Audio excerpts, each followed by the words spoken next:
Okay. Okay, thank you. All right. Thank you and welcome to my computer just going on. To the November 5th regular board meeting. The board met in closed session immediately prior to open session. And we had a stipulated expulsion hearing, and I would like to entertain a motion with regard to that, please. Mr. Unger, I move approval of the stipulated expulsion. I'll second. thank you. So we have a motion by Mr. Unger and a second by Mr. Buckman. Mr. Unger, Yes. Mr. Buckman, Yes. Mrs. Roger, Yes. Mrs. Hinton, Yes. Mr. Banfield. Yes. Mr. Clausen. Yes. And I am a yes. Thank you. In addition to that, in closed session, the board voted to deny a government tort claim, and the vote was unanimous, 7-0. All right, do we have consensus on the order of business? Everyone good? Thank you.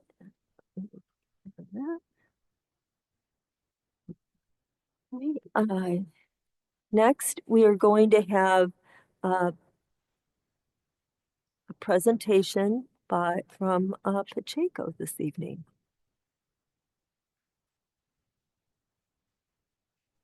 Good afternoon. Would you like me to do the instructions in Spanish? Yes, I'm sorry, I forgot something. Just stay where you are. This meeting, for people who may, thank you for the reminder. I'm getting ahead of myself. This evening, if there's anyone here who wishes translation services, those are available. If you are present in the room and need translation, we have headphones available for you. Otherwise, if you are online, you can click on the little circle at the bottom of your screen and translation will be provided. Thank you. Buenas tardes. Bienvenidos a esta junta del 5 de noviembre. Nos reunimos a puertas cerradas antes de empezar esta sesión y hablamos acerca de un caso de expulsión. Se hizo la aprobación hace un momento y también se aprobó la orden del día y ahora vamos a dar paso a la presentación de Pacheco. Pero antes les quiero decir que va a haber interpretación al español. Por favor, lo pueden seleccionar una vez que yo termine de hablar. Gracias. Thank you. I'm not trying to make anybody's life more difficult here. And now we will move on to Pacheco's presentation.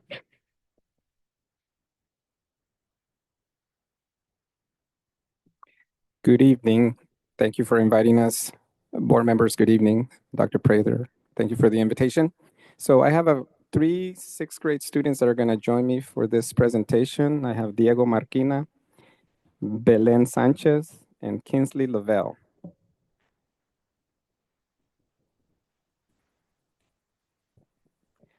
Again, I'm Marcelo Huizar, principal at Pacheco. And we want to share some highlights that we have at Pacheco. And we know that, we have the presentation. Here we go.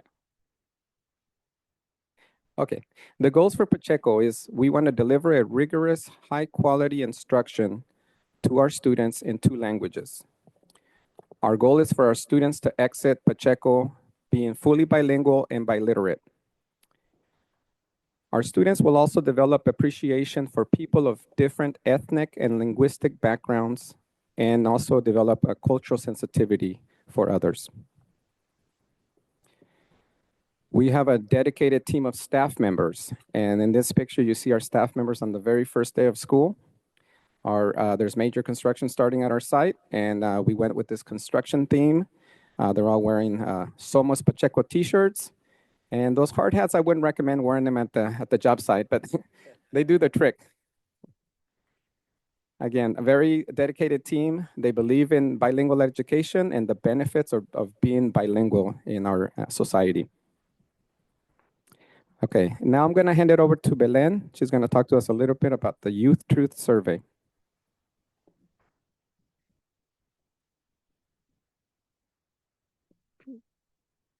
Good evening, everyone. My name is Belen, and today I'm going to share about with all of you all the data we received from the Youth Truth Survey. We just finished this year's Youth Truth Survey. We will surely have the results by early December.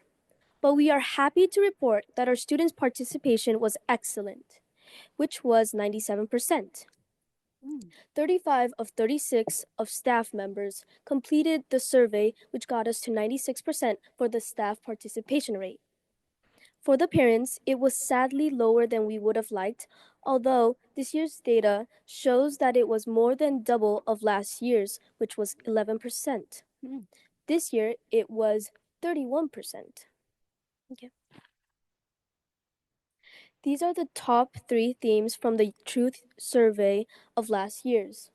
First, we got culture, then we got belonging, and then relationships. Themes we are looking to improve on are engagement and academic challenge.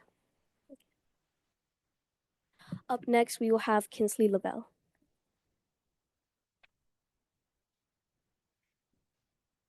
Good evening, everyone, and today I am going to be presenting about the different activities that are going on at Pacheco Elementary currently.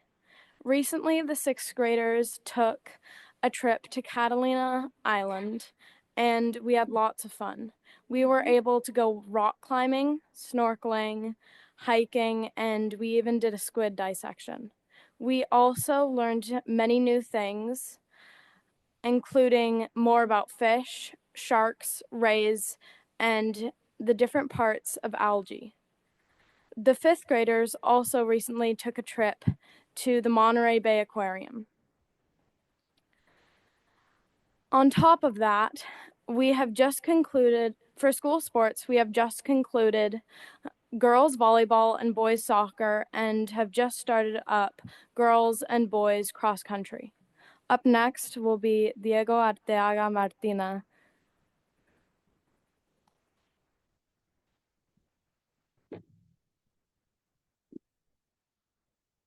Good evening, everybody. Today, I'm going to be talking about a cultural Hispanic tradition called El Día de los Muertos.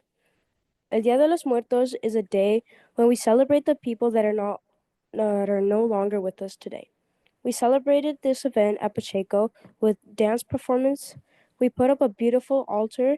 We also had activities such as face painting and decorating sugar skulls. This honors the dead by remembering them with joy, food, and music, which brings happiness to the ones who passed on.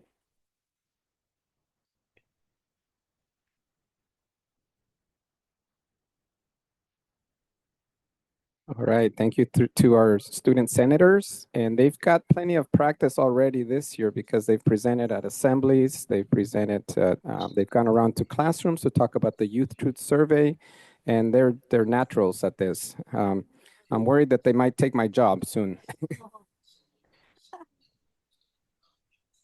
Okay, now I'm going to give you just a quick Measure C update. As I mentioned, we have construction happening at Pacheco.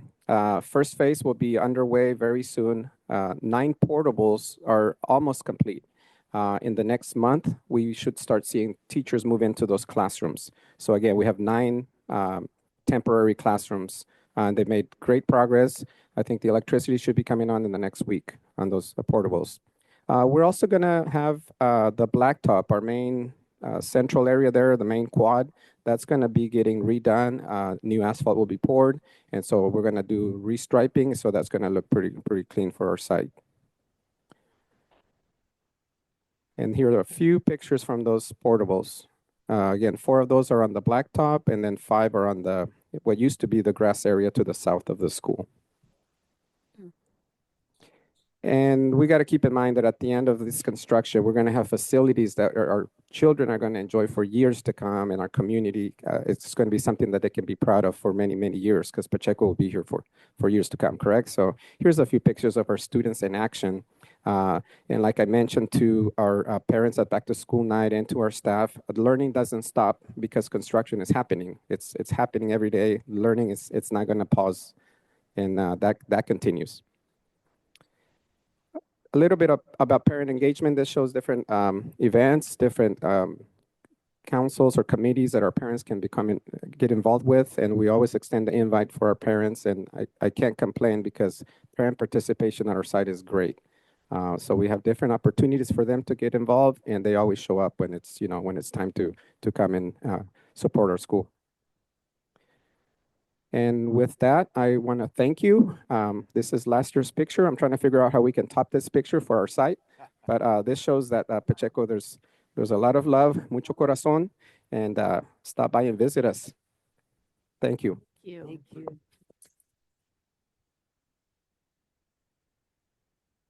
Thank you. And great participation in Youth Truth. You guys did a really good job of getting the word out. We're super impressed. Thank you. All right, next we have our student representatives to the board, and Morro Bay. Welcome. Nate, please. Hello, thank you. I don't really know how I'm going to top that. That was an amazing presentation. They're a lot better than I could ever do.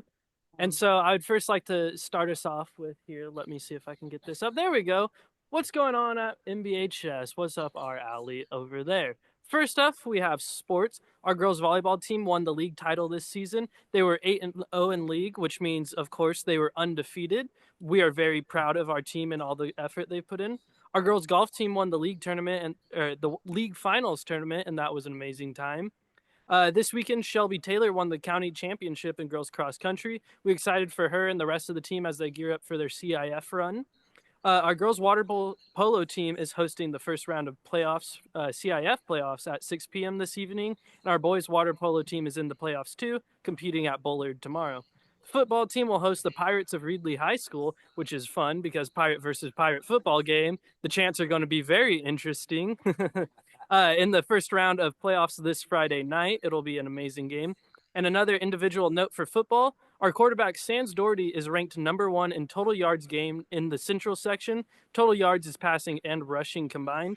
He's also ranked #3 in the entire state of California, and he is also ranked #14 in the nation. To put that in perspective, there are over 15,000 football teams in our nation, and he is ranked #14, which is very crazy to think about. So we just wanted to give him a special shout out and congratulate him on all of his hard work and his teammates, and come out and support them in their CIF run this Friday. And speaking of football, Saturday was awesome, as at the Cal Poly game, a part of their series where they emphasize local communities and inviting them out to the games. It was Morro Bay Day, and Jennifer Frere was recognized during the game. She attended MBHS, and she is in our Hall of Fame. She is a Cal Poly alum and ran cross country very successfully as a Mustang. She is our MBHS cross country and track coach, and she is the leader of the science department. She was specially honored there, which was an amazing honor for her. And also our athletic director, Tyler Hoyt, successfully answered a trivia question during a timeout, which was, how tall is Morro Rock? And he got it correct at 581 feet. I don't think he knew that by heart. I believe it was multiple choice, just to put that out there.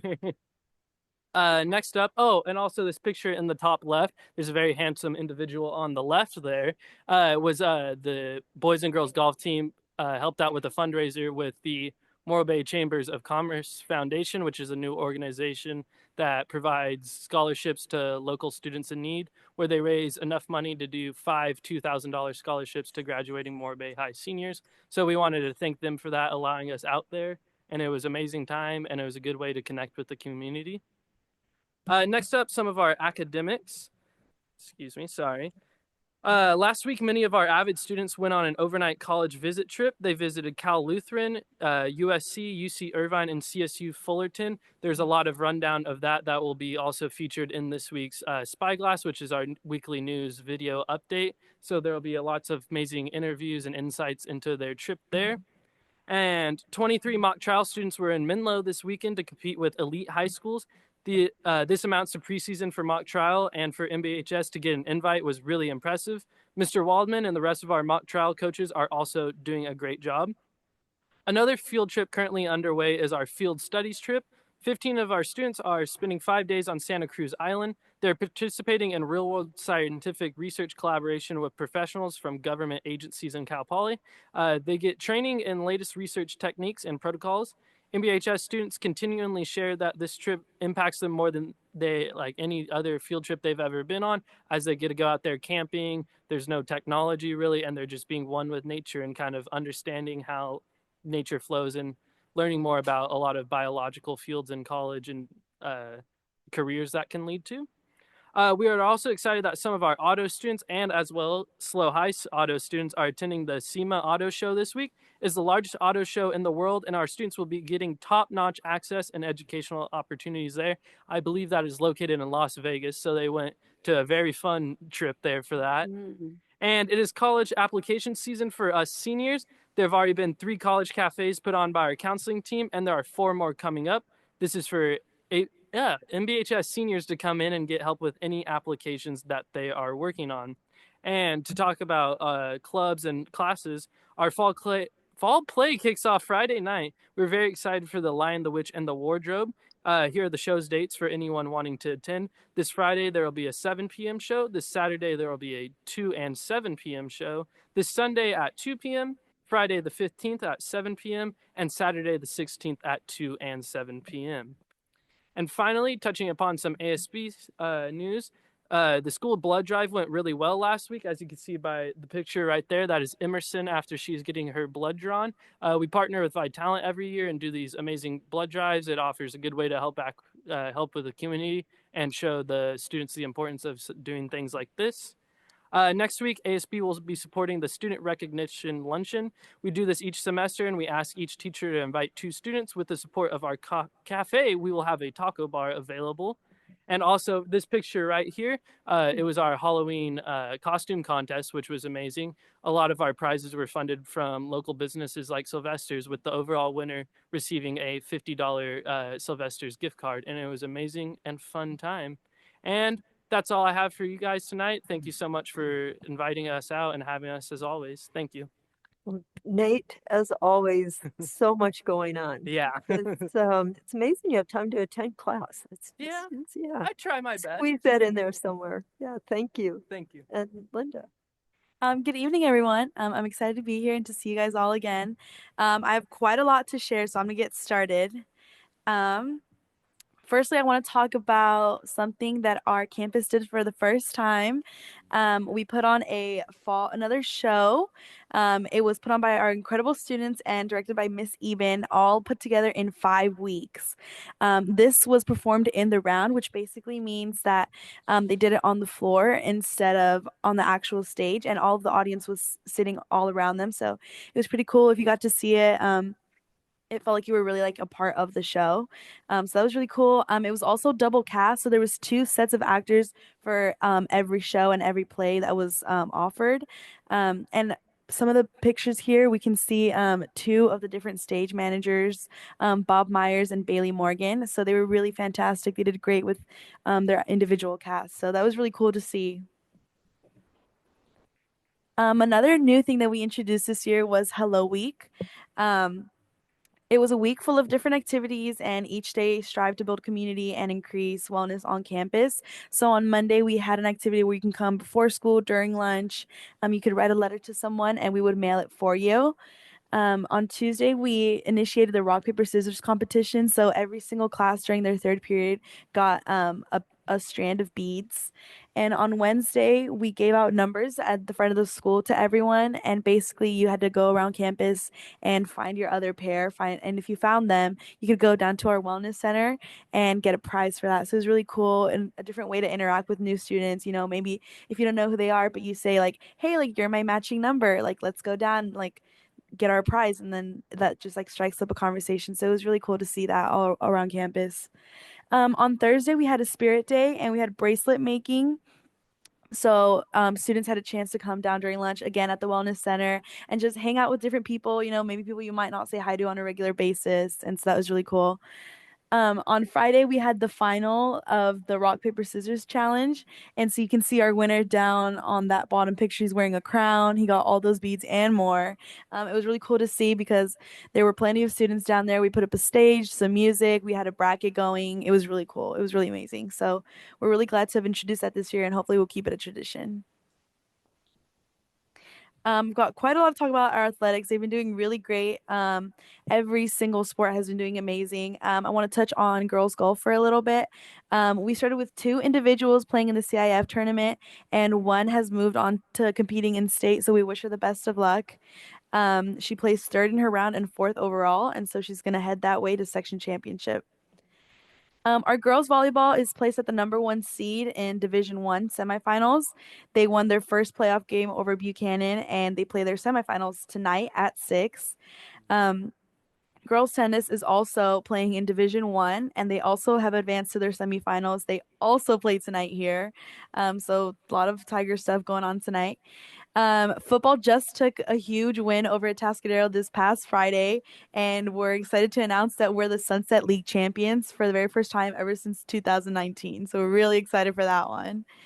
We will be also playing Highland here at Holt Field this Friday, so we'll see how that one goes.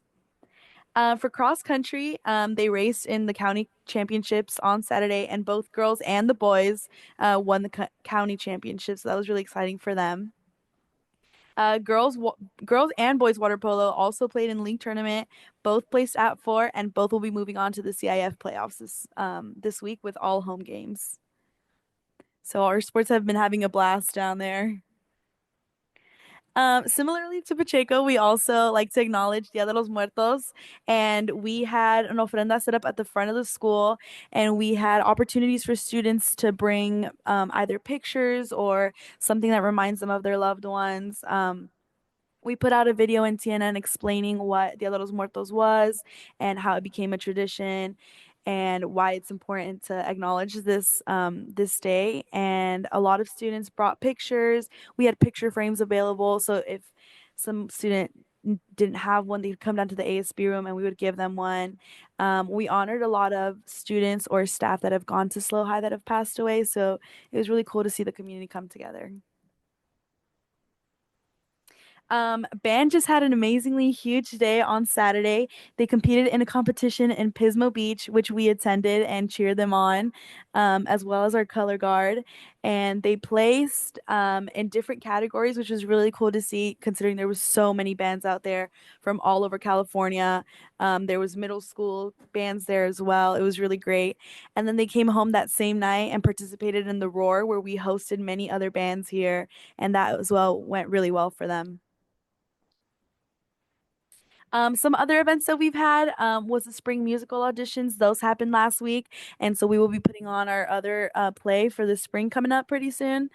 We also had our winter sports tryouts. Last night we had a choir concert, and we also had Study with Your Buddies as it is finals week. And so we basically just opened up our commons area and our library to students.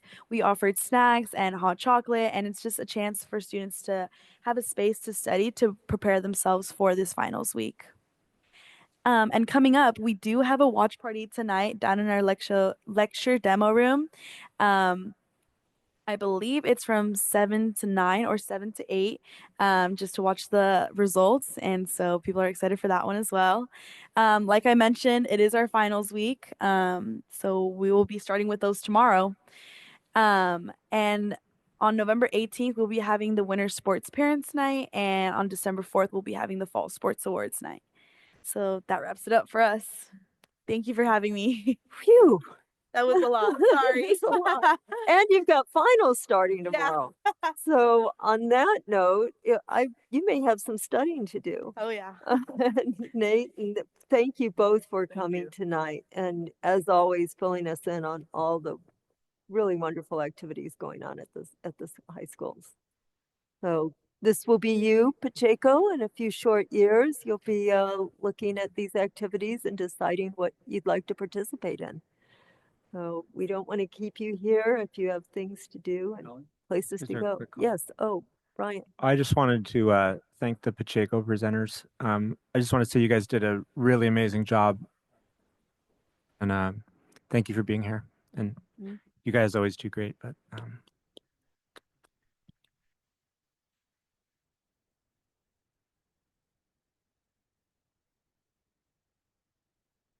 Oh.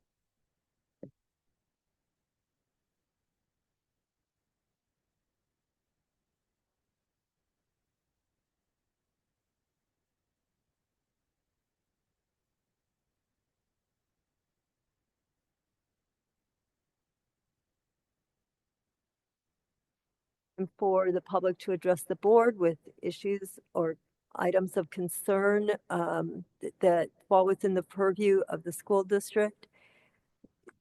I'm going to skip over the part for people in the room because there is no public present in the room tonight. We do have one item of written public comment, and then I will go to anyone joining us on Zoom. And those if there is anyone on Zoom tonight who wishes to address the board, you have 3 minutes in which to do so. You can either do it in our regular public comment section where we are now, or if it pertains to a specific agenda item, then you can do that at that time. So I'll return to Zoom after Mrs. Roger reads the written public comment we have. Okay, this comment is from Marnie Goldenberg. Good evening and thank you for your time. My name is Marnie Goldenberg and I'm a parent of a 5th grader at Teach Elementary School. I am speaking in favor of expanding Teach Elementary School from a 4th through 6th grade to 4th through 8th grade. This would provide an alternative middle school for students who need a rigorous, relevant, and engaging learning environment. During the last year, I have seen my son thrive in the project-based, supportive, and meaningful setting that is offered at Teach Elementary School. My son has developed a love for learning that has transformed other areas of his life. Some of the projects that my son has thrived in is the mini market project in 4th grade, building and learning about science by creating a miniature golf course in 5th grade, and learning about local government issues related to energy use at Morro Bay. By expanding Teach Elementary School to 8th grade, it provides an environment to customize learning opportunities for students, support students who might be struggling socially to find a space to connect with others, promotes equality by providing a public middle school that supports students who learn best in project-based learning, and reduces behavioral issues when students are stimulated and challenged. I know many students would benefit greatly by this opportunity. I urge you to seriously consider the expansion of Teach Elementary into a middle school. Thank you for your time and consideration. Thank you. So at this time, I'd like to see if there's anyone on Zoom who wishes to address the board. Thank you. Seeing no one? Sure, that would be great. Sorry, there's no chat function, so I didn't know how to do it without. Yeah, hold on one moment, please. We need to get our timer ready, and please state your name and I'll let you know when you can begin.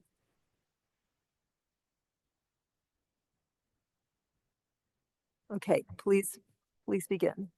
Well, yeah, it's wonderful to see you guys.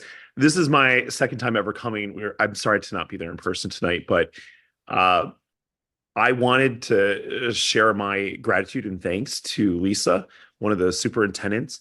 She actually came out to teach. I was just surprised and blown away. I'm a normal parent, and I think many of us just loved hearing from her directly. She was very engaging. I think that's very reflective of all of you as a school board, and it was a wonderful night. So just passing on my thanks. And I love getting the same updates that you guys get from those kids at the high schools and stuff. It's really neat seeing what they're doing. And I also agree with you, Brian and Ellen, about the presenters from Pacheco. I don't know if they're still there, but they did a great job. So super happy. Love hearing about this stuff, and wish you guys nothing but good luck. And we'll see you in the next meeting. Thank you. Anyone else? All right, we will move on to superintendent's updates. And first, we have business and budget. Yeah, just a quick update on the budget side. Many of you got to go to the economic forecast on Friday. I thought it was very well done, good speakers. And it was good to hear that in terms of just, I would think from California, and it looked like from the United States, just we have a thriving economy that's doing okay and doing well. And so what that normally is, that normally is a good sign for schools, right? So it means that people are making money, paying taxes. And hopefully in January, when the governor comes around, well, the state of California will be in a good space in terms of education and education spending. Thank you. Right. Next, we have educational services update. Ms. Yamashita. Good evening, board. I first wanted to celebrate and acknowledge that the Los Ranchos team is heading off with Mrs. Shepherd to their blue ribbon ceremony in Washington, D.C. And so she is not with us this evening.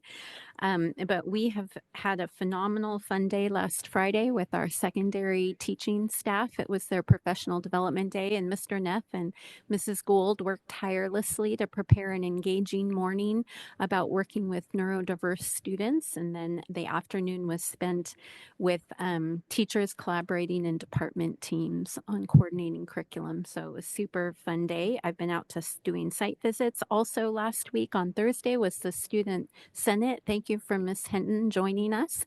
I had a great time working with students, getting their feedback and input on our technology task force items related to cell phones and artificial intelligence and apps and platforms, and enjoyed hearing out of the mouths of babes. Man, they say some incredible things. Also, we had an opportunity to engage with them in our student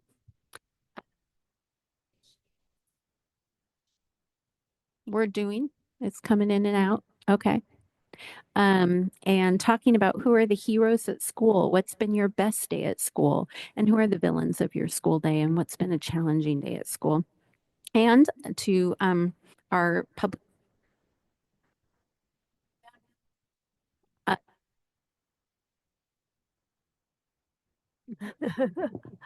Do we need to trade Does microphones this one with work? somebody? This one work? Yeah, I got it. I'll use his. So on week before that, I had the opportunity to meet with about 45 parents and families. We're at the Teach Parent Forum, and we had an engaging discussion to hear. We shared, of course, with the public comment that's already been heard at our board meetings and what kinds of themes are showing up. And we collected more information on what are we missing, what more do we need to think about as we consider making this move. And then we also had an opportunity to engage around what unintended consequences or limitations might there be at a teach-sized middle school. And then finally, we closed with, well, if we don't expand teach, how can we make our current middle schools better, stronger, and better meet student needs? So I have a lot of data to share with you. I also collected a lot of great community questions and putting together an FAQ document for you and the community with my trustee partners up here. So more information to come on that. I had the opportunity to visit Pacheco's Dia de los Muertos celebration led by Maria Quinn and others, and it was a phenomenally attended event with food, and Cal Poly must have been 350 sugar skulls. I have the most amazing picture of decorating sugar skulls. Youth athletics, congratulations to Mr. Angel. Thank you to our athletic foundation for finishing up our fall sports on last Friday at Slow High. Girls volleyball and boys soccer and cross country just kicked off. We had 2 sessions of our Leading Equitable Schools student focus groups. We had our first LPAC PAC meeting. Remember, that's our parent advisory committee to give feedback and input on our LPAC writing for next school year. I also had the opportunity to meet with Del Mar parents and families with Mrs. Smiley to talk about and share about our safety practices. And we also held our technology task force meeting number 2 to meet with community members about those topics of interest. It's been busy, fun. Yeah, it sounds like it. I have a little question here. I'm going to interject. We don't typically do this, but I know that it's my understanding that Teach Parents had requested that this topic, the expansion of Teach, be put on an agenda as an agenda topic, and that we are looking at our meeting of November 19th to do that. And in preparation for that, and because of the information you gathered at it sounds like very successful meeting with the parents, I'm wondering if it might be helpful before that meeting for the board to perhaps receive kind of an analysis of what you heard and a synthesis of the parents' comments and perhaps a recommendation. I would ask the board's indulgence in uh, actually having some information and knowing where a better understanding of where a direction for the board to take a look at. Is that something that that it sounds reasonable to occur at the time of that presentation? Mr. Clausen? Yeah, just a clarification. Given that we're not totally clear what is being discussed in terms of getting to a recommendation, maybe if it's presenting options, Yeah. or even what are the scenarios, I with or would without a antici- recommendation, even just getting to here's paths. Yeah. I would anticipate the analysis to include maybe Okay. options. And the reason I ask for a recommendation, if the board doesn't support that, I get it, is because it's my understanding from the emails and comments that they are asking something to occur next school year. And so if that's their desire, that is not a very long timeline. In January, at the beginning of the year, we have the budget, we have negotiations, we have March 15th, which is our employee, making decisions about employees. It's a really packed time of year. And in addition to that, if we're thinking about making some sort of major change, then in fall of next year, any decision would need to occur sooner, much sooner rather than later. So hence my wanting to get the ball rolling in order to be responsive to these parents. Rob, then, or Mr. Banfield, then Mr. Unger. Sure. I just wanted to say to you, Lisa, that our daughter-in-law, Becca, was very pleased with how you handled the meeting. Thought it was really great. And yeah. Mr. Unger. I agree with you. It would be nice to have that information prior to the meeting of the 19th. I would be interested in options. I'm not sure about a recommendation absent it being in an agenda item that we would be looking at later. Yeah, but I'm not sure if I'm not sure about receiving a recommendation with what you're asking. It sounds like you're asking for something separate. Yeah, separate typically the recommendation is made at the time of the presentation. Right, but that's not what I thought I heard you say. Oh, no, that's what I mean. Okay. Not a recommendation. I would want to see information and then hear the presentation as an agenda topic, but with a recommendation. Right. Not, yeah. Yeah, I think it which would is be more quite, in line with how we typically do things. quite helpful to have the information prior to Yes. receiving it as the agenda item itself. I think is Right, what you're asking. right. for. Oh, Knowing that that's absolutely. going to be public, a public record, and anybody Yes. can look at that. That's why I'm a little bit nervous about asking for a recommendation at that point. But I think you clarified. Yeah, I the point. think what I did was sort of not make clear what our regular kind of process is, that we typically receive information in advance of a meeting. Right. Have a chance to, as individual board members, seek additional information and clarification, and then have a presentation at the meeting together with a recommendation. It's the timeline that concerns me. Okay. Yeah, and one of the things I'd like to see in particular is the financial ramifications Yes, of that. I think that's going to absolutely. be very important. Really important. Thank you. So, Mrs. Roger. Yeah, Mr. Unger just voiced my my interest, which is in addition to the programmatic information that'll be coming forward, I am very interested also in the financial aspects of it. So, on that note, is Yeah, that clear my as mud team- to you? Myself and my team are working on developing the finalized, at least compilation of information I received at the Teach Parent Forum. That would be no problem to share with you as early as Friday. In terms of developing any kind of thoughtful, robust recommendations, a week's time to develop an entire middle school program would both take time, which that's part of what we're trying to establish is, are we directed to devote time and energies to developing a thoughtful, thorough program proposal to you all. But in terms of an estimate of if we did this kind of model, it's about this much, and if we did this kind of model, it would be about this much. We can definitely have what that would ready that to go. look like? Yeah, and I think that's something that I hadn't thought about, but now that you mentioned it, I think it's important for us to understand not only the financial implications, but also the staff time implications, because that would, time is money, right? Yeah. And they're both very important.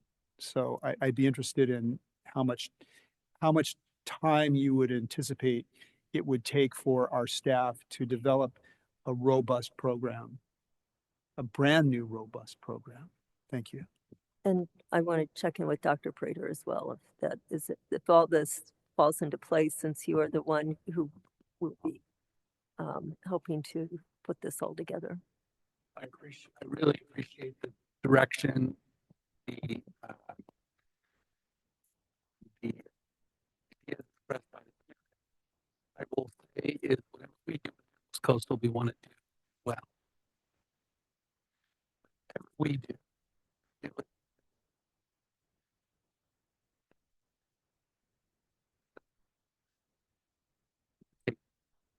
And I don't teach. I think they're doing some amazing things. I don't see that to add grade levels, make it into a 4-8 program.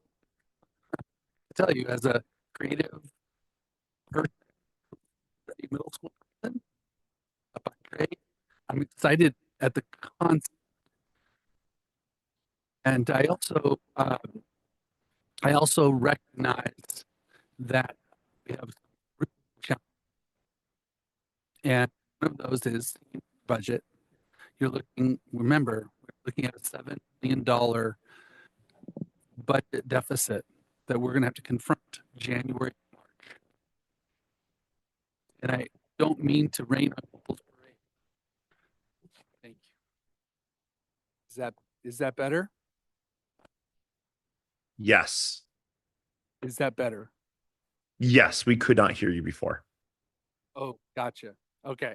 So I'm all in to put together my best thinking with our team. And I also know that the board gave me a very clear direction and lots of specific tasks to take on this year. My team worked tirelessly over the summer, implementing plans to execute those directions, which we're right in the middle of doing. This was not one of them. It's not to say it can't be done, but the timing of it, the circumstances that we find ourselves in are extraordinary.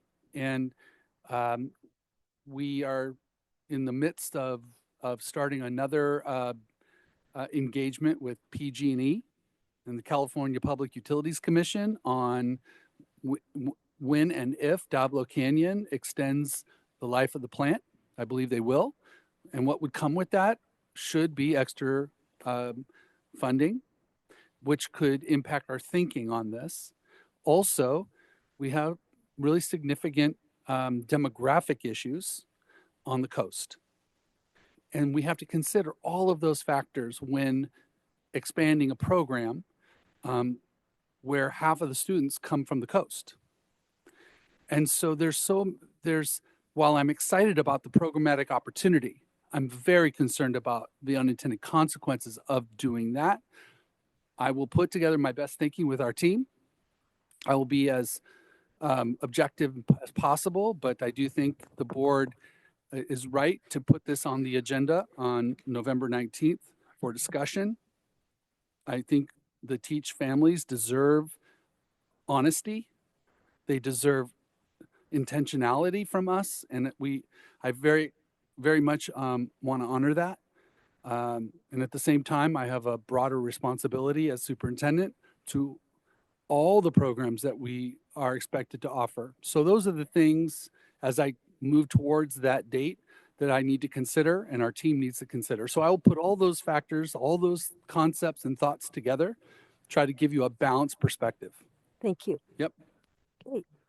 Can I just ask a clarification? I want to be careful of this Yeah. conversation because teach as a topic was not agendized, and I don't want to get too far afield here. So, it's Mr. Clausen. I just had a clarification about the agenda item. Yes. So you suggested this is a decision that is possibly pending, or is being proposed for next school year. And I guess I wasn't clear that that timing was a requirement, and if we're agendizing a decision for next school year versus a broader discussion, I'm just wondering which one we're agendizing and what's driving that time. Yeah. Just trying to figure out what we're talking about 2 weeks from now.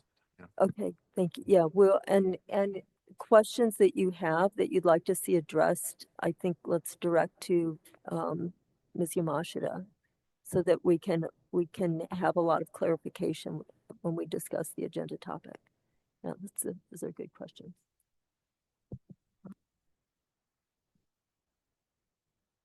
Next is our Measure C update, Mr. Pinkerton. Measure C, a lot happening around the district in terms of Measure C and projects.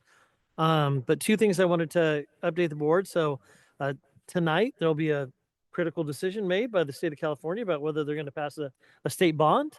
In terms of for San Luis Coastal, that means upwards to $70 million in matching funds to complete projects throughout our school district. So we'll see how that unfolds and what happens with that decision in terms of the state. So again, our staff has worked with King Consulting to put in applications, try to get whatever funds we can right in line.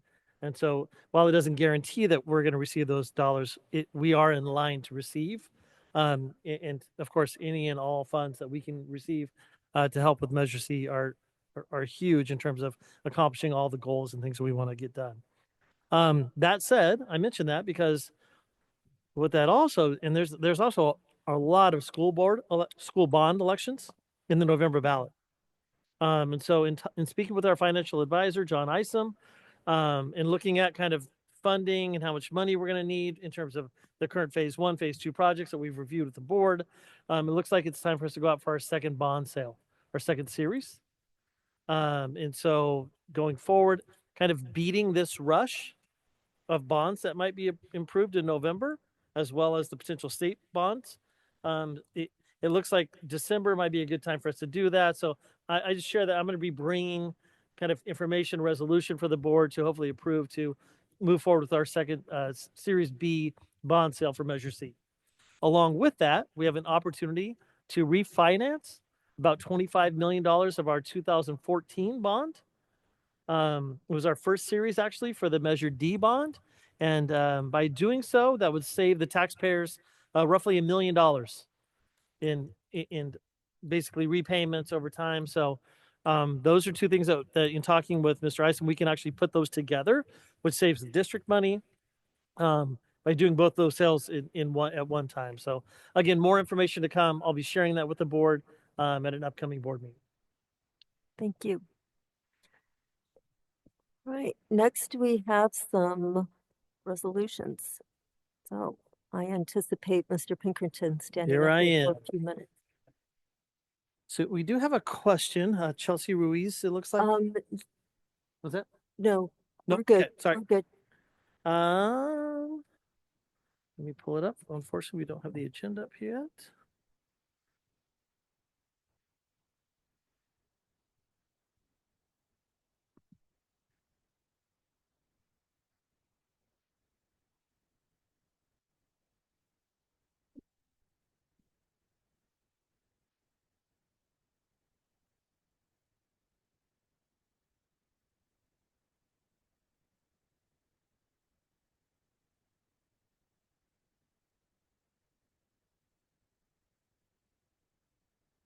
Kirby, you want to pull up the agenda tonight for me?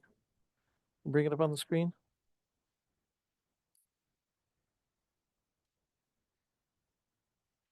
So yeah, if we go to the first item, thank you.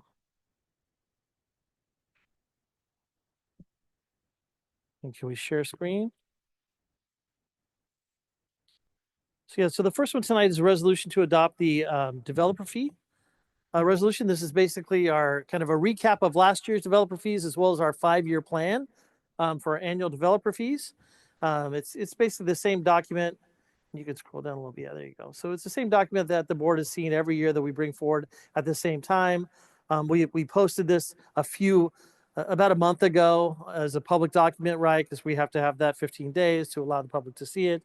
But really, one page that really kind of highlights the entire kind of what we're seeing with developer fees and how they were used is right here. And so basically for the board to know, we had a 205,364 beginning balance at the start of July of 2023. Again, this is from the 23-24 school year, so last year. In terms of, we are seeing, again, a good, stable developer fees coming into the school district. Again, a lot of housing development in the city of San Luis Obispo in particular, and the county, right, which is helping.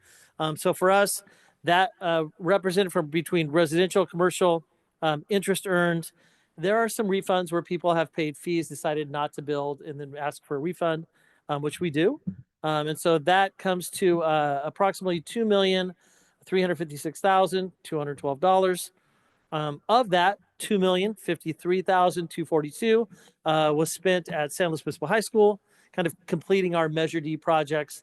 This was the main student center classroom building at the heart of the campus, right? So our multipurpose room, classrooms, kitchen as well.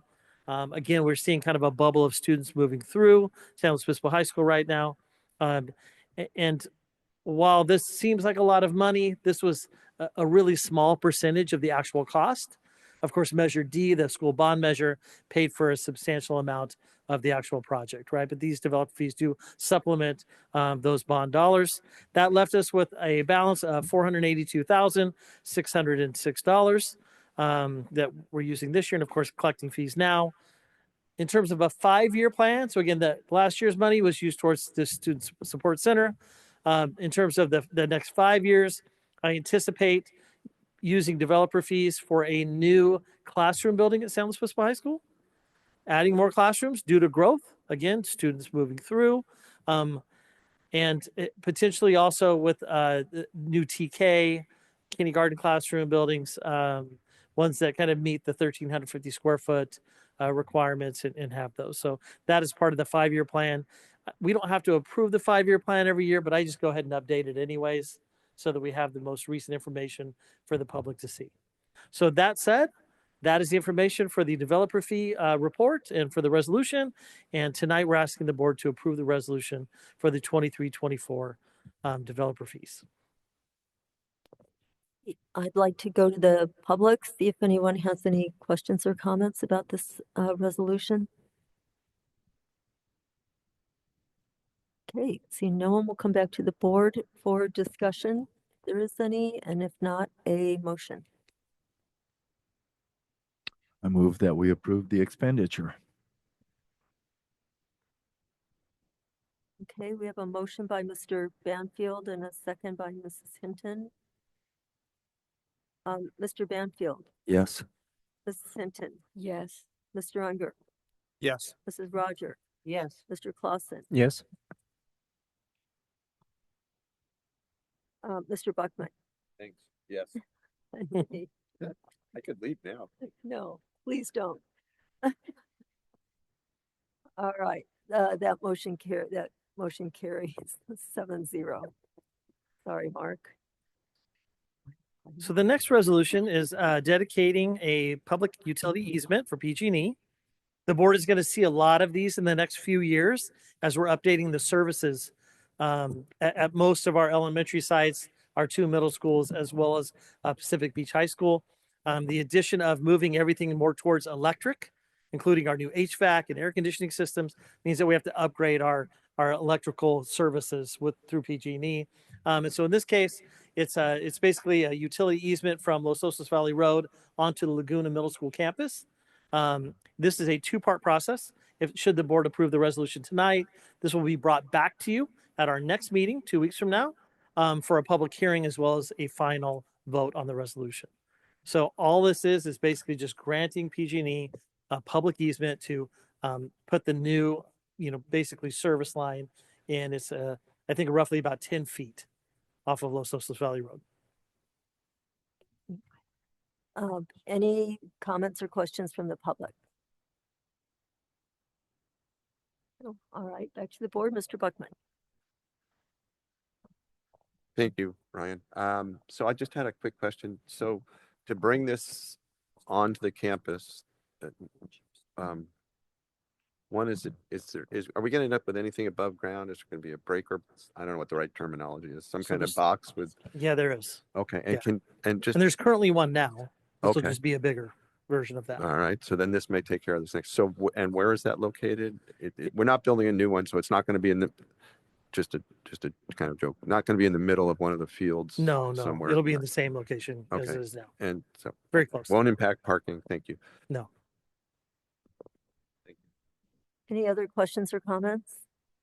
Then this is an action item. Mrs. Roger? I'd like to move approval of resolution number 072425. I'll second.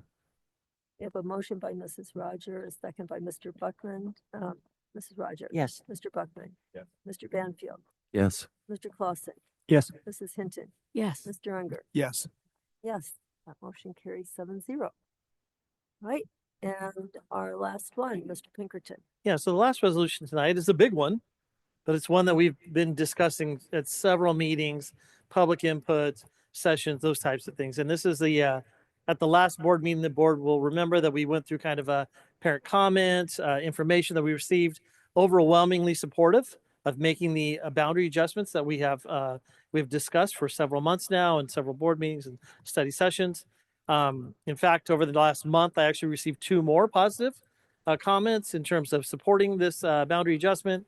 The goal of what we're trying to do is basically even out some of the development and student boundaries and really within the city of San Luis Obispo. We have Sinsheimer and Bishop's Peak shrinking.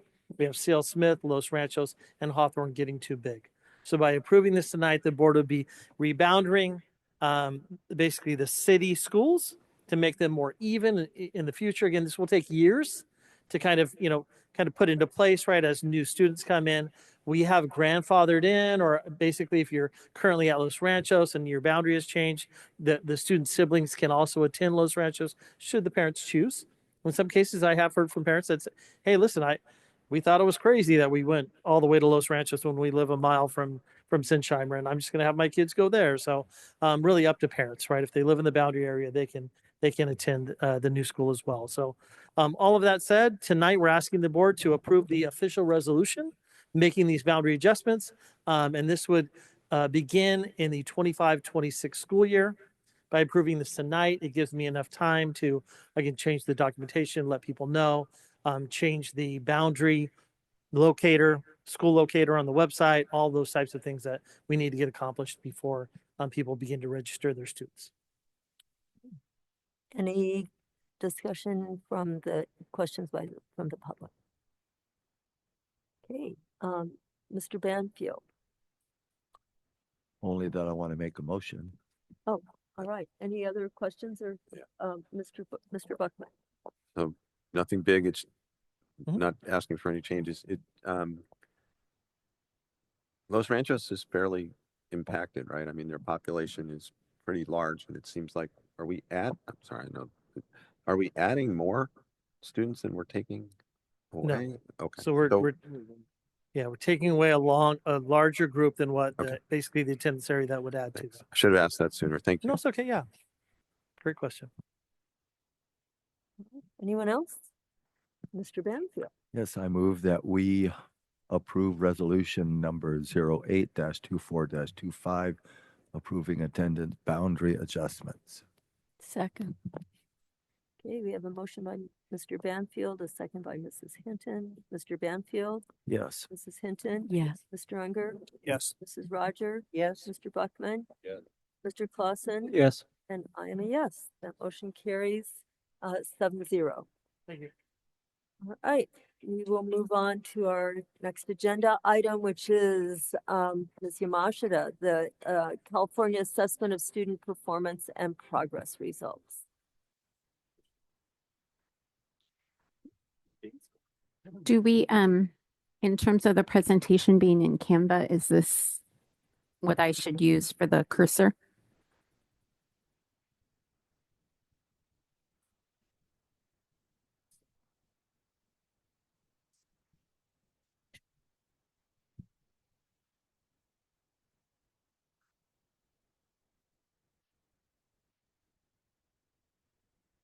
Okay.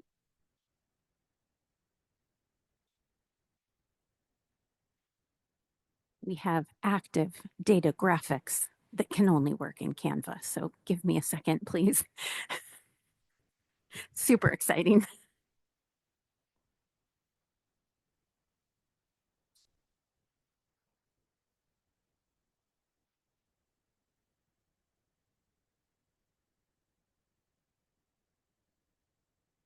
Hey, looking good. So do I do it on the Zoom?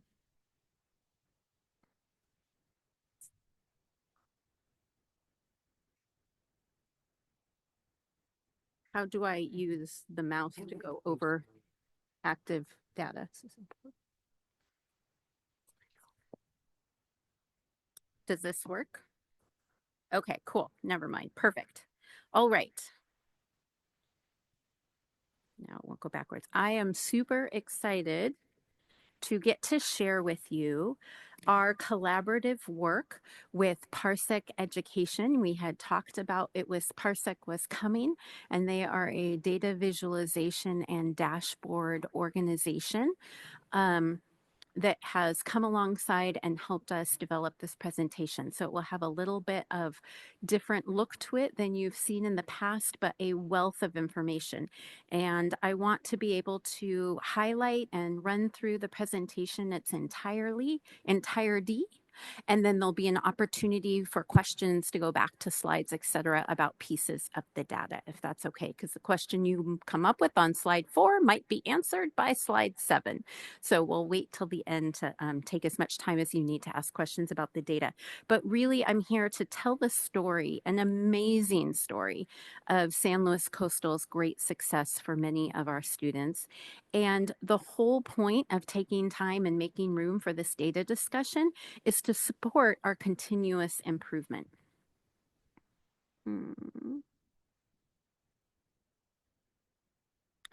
So we're going to review enrollment overview trends and changes, as well as our usual county, state, and similar district comparisons, and then look at some specific student growth analysis.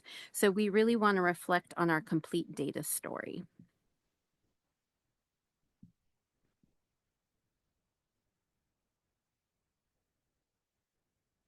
Great, okay.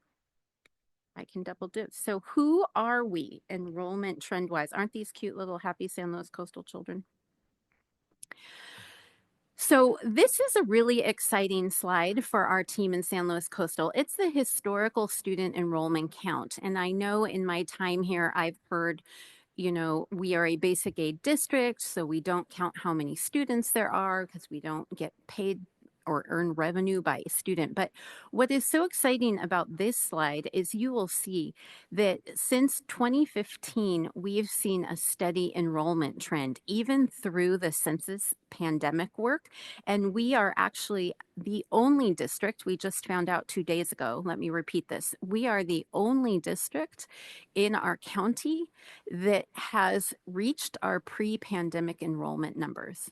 And why that is really special is because that shows that our community, although they learned that there are other avenues and places and ways to receive education, they are sending their children back to us in just as many numbers as ever. So that is a really good sign of support by our community at large, that they believe in the good work we're doing and the difference we're making for kids.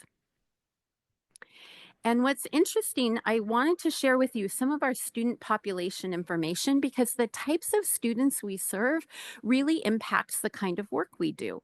And what I wanted you to know, and it's not actually working. Okay, so these circles are English learner numbers. We have 9% of our students are English learners, and so 90% of our students are non-English learners. That's what those two circles are. In the next category, our SPED students, or students identified as having special needs, is at 15%. And yeah, it's on yours, it's working. No, that's not my scroller, that's their scroller. So that's fabulous. Okay, can someone help me scroll? No, go back, this one. If you roll over the SPED little circle, please. Perfect, there's that 15%. And then if you would roll over the SED circle in the bottom, we are at 44% of our students being eligible as socioeconomically disadvantaged. We are nearly at 50% of our student population being a family in need. So if you look over to the right, those are our ethnic, racial identifications of our students, and we are still primarily white, with 56% of our student being white. And our next largest group is Hispanic, which is 31% of our student body is now Hispanic Latino. Down below there, 2 or more races is our next biggest category at 6%, and up at the top, Asian is at 3%. Our 2 smallest little dots, because I'm sure you're curious, we have American Indian at 0.3%, and down in the bottom right, that little dot is Pacific Islander, which is at like 0.2. I actually can't read it because it's too small on my screen. Okay, let's go to the next slide. These enrollment trends numbers, I know the actual number on the slides are hard to view, but what you can see is in our race, ethnicity, grouping, the top dark color is our white student population, and the blue color below is the Hispanic students. And we have grown by 200 more Hispanic students than before, which is about 10% growth of our Hispanic students. So although 200 and about a 7,000 student group, it's still a 10% growth as the group overall. So it is changing significantly. Also, you'll see our English learner number, that top blue bar at the top is the number of students we have is the same, but I'm going to be talking about the kinds of English learners we're serving because that's what's been changing. And this is over time, yes. Each of these vertical rows is going back in time by year. So the far right is our 2024, where we're at right now. That column is our 2024. And what you'll also see is students with disabilities group is growing. That dark blue line is getting bigger over time. So we have more. So if you go to the next slide, this is the biggest takeaway. One of the biggest takeaways from tonight I want you to understand and process is that since from the 2009 school year, we have increased. We used to be at 21% socioeconomically disadvantaged, and we are now, 42, 43. So that has almost doubled our percentage of socioeconomically disadvantaged families and students. Similarly, our English learners was 3% back in 2009, and we are now at that 8-9% number in 2024. So that has actually tripled in that same amount of time. And the number of students that we classify as having special needs and disabilities was at 7%, almost 8%, and is now at 16%. So that also has almost doubled since the time many of you have been on the board. So the types of students and families that we are educating today are very different and have very different lived experiences than the students and families we had in the past. So if we were to do the experiment where you put this into ChatGPT and say, okay, if there was a school district and they had a double of their socioeconomically disadvantaged students, and they had a triple of the English learners come to their schools, and they had a doubling of the students with disabilities, what would their test scores and student achievement look like?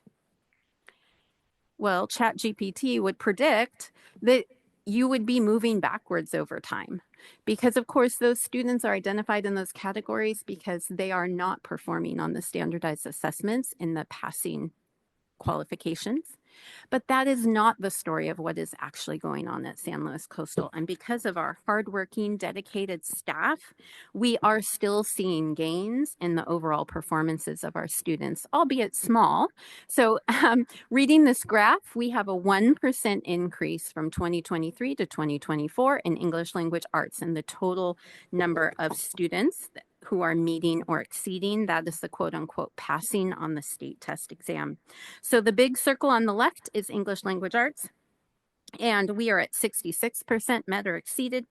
And you'll see that it is mostly a blue circle. It's important to note that we are not like just barely squeaking by in the meeting and exceeding, that actually that dark blue exceeding category is 36%. That means a third of our students are far exceeding standards, which is phenomenal. In the middle there of the circle, you can see the bars by grade level, and even our national, analysis presenters noted how unique it is that the dark blue and medium blue that goes across stays pretty equivalent. Usually we see as students get older, more of them decline in their performance because it becomes more rigorous and more kids are kind of falling off the boat, as it were. But it's very fascinating that across our grade levels, there is some real consistency to the percentages of students that are in the blue. And then over on the right, you'll see math is a very similar story. 1% met or exceeded more than the year before. Although it sounds small, it's actually a huge achievement because of the changing demographics of our school district. And again, I want to draw your attention to the fact that 34%, so almost a third of our students are qualifying as exceeded in math, which is phenomenal. You will notice there is a little more variation by grade level there in the middle area about grade performance, but still pretty phenomenal. You can see in the bottom right hand corners of the boxes, this is based on 3,700, almost 4,000 students taking the assessment. And remember, that's of course because students only take it in grades 3 through 8 and then grade 11. So for example, 9th and 10th graders don't take the assessment. That's why it's not out of 7,000 students in our school district. So if you'll go to the next slide. So this is also super exciting. So Parsec has the ability to take all of the test scores in the whole state, and you can set filters to say, well, we don't care about how districts that are really huge like LA Unified or really tiny like Coast Union do, because their challenges and setup is entirely different than ours. We want to know how we're doing against similar districts to us. And if you were to look across the board at school districts that have between 5,000 and 20,000 students, a SED population of 35% to 49%, and an EL population up to 10%, we are ranked second in the entire state based on our student performance. That is fun. And not only, it's not even like it's only in English language arts, because that's what we teach all day, and not in math, or the other way around. You will see that we come in second in the whole state for both English language arts and math, which is super exciting news and a big celebration for our team. If you go to the next page, the next slide, you'll see, and thank you for making it larger. I super appreciate who's ever doing that. For our county comparisons, this is not news to San Luis Coastal School District, but we of course always come out in the very top of our county comparisons, even though some school districts might be different than us. In the county of San Luis Obispo, we are ranked #1, and it is by a very fair margin. For example, in English language arts, San Luis Coastal has we met or exceeded at 66. The next closest was 64, 61, and then it drops to 54. So there's actually a pretty significant drop off. And in math, we met or exceeded at 57. The next one goes, the third one goes down to 41. So there's some pretty big drop offs compared to some of our partner districts. So I know one of the big questions for the board, and if you go to the next slide, is related to student groups, because we know many of our students do come to school well supported by families and ready to learn, and they're ready to be successful. But really the board has charged us with the #1 board priority being closing the achievement gap. So the question is, well, is this great performance only some of our students, or is it all of our students? So if you go to the next page, I want to teach you a little bit about a new way to look at data. So usually we look at data about just who met and exceeded. And remember, students get a 4-point scale A 1 is like you're really far away, a 2 is you're nearly met, a 3 is you're met, and a 4 is you exceeded. But there's actually a huge scale score range. So this is a picture showing you a boy named Connor who got a scaled score. Those are the points he earned on his state test of 2,500 in math. And the expectation for the grade level he was in was 2,600. So you would describe Connor as being 100 points away, distance from standard, to get to be met. But what you can see is that Connor wasn't even like close to that line of met or nearly met. 100 points away from standard is a pretty far distance away on terms of scaled scores, moving from 2,900 down to 2,100. So this is just a measure to kind of weed out, are kids just barely over the line, or is there a big distance from standard that they are, even though they might be in the met category? I'll explain more in a moment, but hopefully you kind of get the gist of it. The closer you are to standard, that means the closer you are to exactly the points required to quote unquote pass. So a high achieving kid would be 100 points above standard. That means they're kicking it out of the park. And a kid that is challenged would be 100 points below distance from standard. So let's look at the next slide. The reason this is important, thank you, yeah.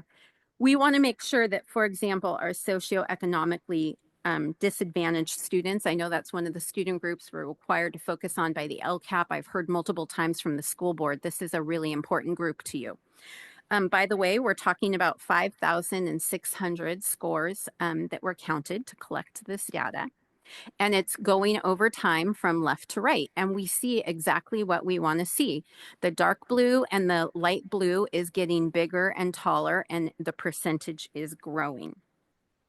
By the way, when I went to go look at the state average for socioeconomically disadvantaged, although it's not on this slide, I went and looked it up. We are 16%. We have 16% more of our students who are socioeconomically disadvantaged met or exceeding than the rest of the state. So as a category of students as a whole, we are outperforming the state by about 16%, which is phenomenal. What you can see in the graph down below, if you can blow up, yeah, that one that you're on, please. Back in 21, this makes the growth we're actually achieving with students much clearer, because back in 2020, 2021, our socioeconomically disadvantaged students were about 34 points away from standard as a whole group. If you took all of our socioeconomically disadvantaged students, added up how many points above or how many points below and averaged it, we used to be 34 points below. Sorry, my screen is flying all around. Somehow I lost it. But now in 23-24, I can't read the number. Thank you. We are at only 3 points away from standard. So you can see there is great growth in terms of the actual distance. There we go. Thank you. The actual distance from standard measurement. Our students with disabilities. So overall, I want you to hear that in English language arts, our socioeconomically disadvantaged students are as a whole doing much better than the state. And us in San Luis Coastal every year are getting better, and we're getting better by a significant margin. Even though the percentage of kids passing is small, overall the group is getting closer to the standard in points. If you look at our students with disabilities, which is about 2,000 students, you are going to see the same trend. Over time, the two blue sections are growing longer and getting larger, which is what we want to see. And then if you scroll down and look at the average distance from standard, they have really improved from being 66 points below standard to now only being 47 points below standard. So as a group, individual students are also closing the gap, not just if we look at categories. So that is wonderfully exciting. If you look over at our English learners, this data is super helpful and informative to us, because what probably you can now see at a quick glance is the blue sections are not getting bigger like the other two groups did yet. And the average distance from standard is a little bit better. It went from 87 to 78. So it is trending in the right direction, but it's not as big a growth as we would want to see. So we're going to look into those English learners in a minute and talk more about why we think that's happening, what's going on. But overall, what I want you to take away from this slide is in English language arts, as you have directed, our socioeconomically disadvantaged students are closing the gap, and our students with disabilities are closing the gap. The English learners have not made as growth change as those other two groups have. So let's look at math and see if it's the same or different. And lo and behold, the great news is in math, we are seeing the same kinds of extraordinary trends. You'll see the blues getting bigger for our socioeconomically disadvantaged students, and the overall average distance from standard being reduced from 54 to 36. That's a 20-point difference in the standard scaled score. And by the way, in math, against the state of California, we are 17% better. We have 17% more of our socioeconomically disadvantaged students meeting or exceeding on the state test against the state. So our socioeconomically disadvantaged group is moving in the right direction, and we're working hard. Our students with disabilities, we see great, fantastic growth. Hats off to Mrs. Gould and her team. Again, we are 15% better in the state with our students with disabilities as a whole. But if you look at the trend, you can see the blues are growing. Our distance from standard is shrinking from basically 90 to 73. So another 20-point difference in growth, which is excellent. And then again, in English language arts, you see a flatter trend than the other two groups that we were looking at. So that brings up the question, which is like, what's going on with our English learners and what's happening? So possible explanations for our ELs is our English learners are different today than they were back in 2018. So if you look at the graph on the left, although the number of EL students that identified are about the same over time, you can see our enrollment of ELs over on the right. The number of students are about the same, but their level of English proficiency is what has changed. So if you'll look please at the column in 2023, starting at the bottom, you'll see we had 102 students at the beginning stage of learning English. And in 2024, we had 159 students at the beginning stages of learning English. That's like 50 some children more in that beginning stage. That doesn't mean children aren't learning English. That means that they're just still at that new level of learning English. And then the next category, 166 to 164, has stayed about the same, but grown just a tiny bit. So if you look, basically our level 1s and level 2s ELs is much bigger bar than it used to be. So we kind of need to refocus our direction of teaching around those early stage English learners. We'll talk about it. I can tell Mr. Banfield has a question. Write it down, write it down. So for some important context, because we're about to get into some school-specific data, I want the board and the public to see that our schools serve very different populations of children. I want to draw attention to the fact sometimes we hear narratives that some of our schools are very wealthy. And while they are, I want to draw your attention to the fact that they still maintain 20 to 40% students that are economically disadvantaged. So while there may be some families that have extreme wealth, there are also a lot of families that don't have wealth in all of our schools. You can see also by this chart very clearly that our amount of English learners varies dramatically by school, as well as our special education bars have different lengths as well by school. So as we look at our next slide about school analysis data, we want to keep that in mind. So on the next slide, we did break it up, ELA performance by school. We did put the number of student tests that were taken down on that bottom bar so you can have a sense of how many students participated in the assessment. I want to celebrate, oh my gosh, the darkest bar at the top and the blue in almost every one of these schools but one is much larger than 50%. So again, we have most of our students are meeting or exceeding on the state test in English language arts. And the students who are like not met and need significant intervention to quote unquote catch up is really small, right averaging at 20% or less. So the types of intervention programming we're designing is really for that, lowest, most needy 20% width of our students. I do want to celebrate and draw out that Pacific Beach High, our very special alternative high school, their test scores look very different here, and there are a number of factors for that.